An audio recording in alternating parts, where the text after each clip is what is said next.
UK pledges £84 million to stop illegal migration, at source.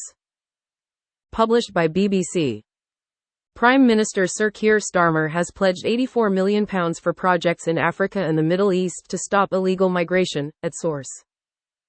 The government said the new funding for education, employment opportunities and humanitarian support would help address the factors driving people to leave their homes.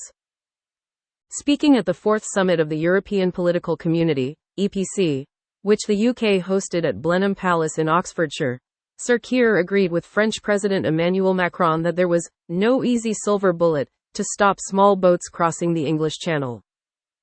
But the PM said he wanted to focus on practical solutions, not gimmicks. The EPC, which includes the 27 members of the European Union as well as 20 non-members like the UK, is a more informal forum for cooperation. The summit has focused on the challenge of illegal migration, as well as support for Ukraine. Speaking at a news conference, Sir Keir said he wanted to reset the UK's approach to illegal migration and deepen cooperation with Europe on defence and border security. The PM said illegal migration needed to be tackled upstream, and there was a consensus at the summit that the focus needed to be on taking down smuggling gangs. The UK has agreed new initiatives with Slovenia and Slovakia to tackle organised crime. Meanwhile, the Foreign Office said £84 million of funding would be rolled out over the next 3 years to address the factors driving people into small boats. Projects set to get funding include programs helping Syrian refugees in Jordan and Lebanon to access education and jobs, as well as migrants in North and East Africa to fill local skills gaps, and humanitarian aid for displaced people in war-torn Sudan. Big events give PM chance to set tone for premiership. Stopping people crossing the channel in small boats is one of the major challenges facing the new government. Sir Keir has scrapped the Conservative plan to send some people who arrive in the UK illegally to Rwanda, describing it as an expensive gimmick. The plan was stalled by legal challenges and no migrants were sent to the East African country under the scheme before the general election. Instead, the PM has promised to set up a new border security command, bringing together border force officials, police and intelligence agencies, and to use counter-terror powers to combat people smuggling gangs. Sir Keir accused the previous government of a dereliction of duty on migration and wasting time on the Rwanda scheme.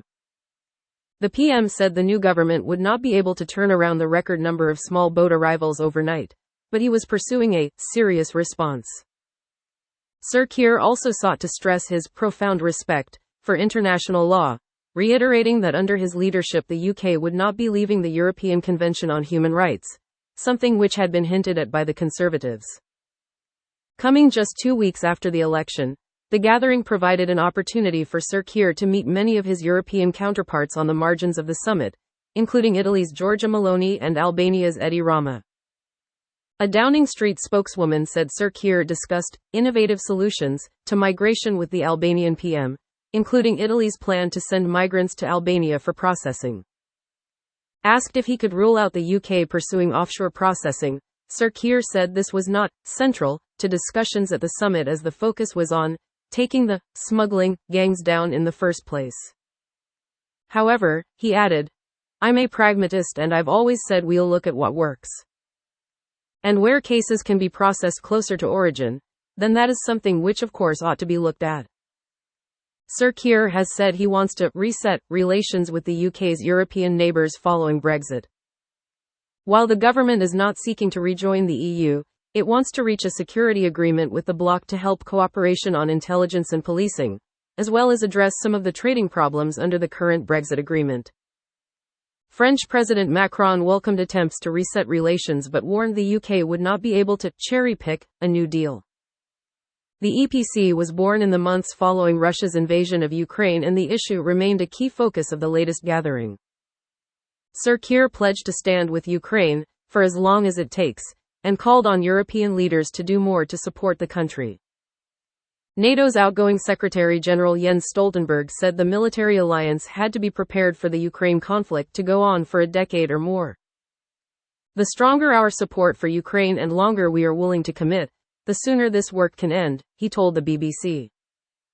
The summit also took place against the backdrop of the US presidential campaign.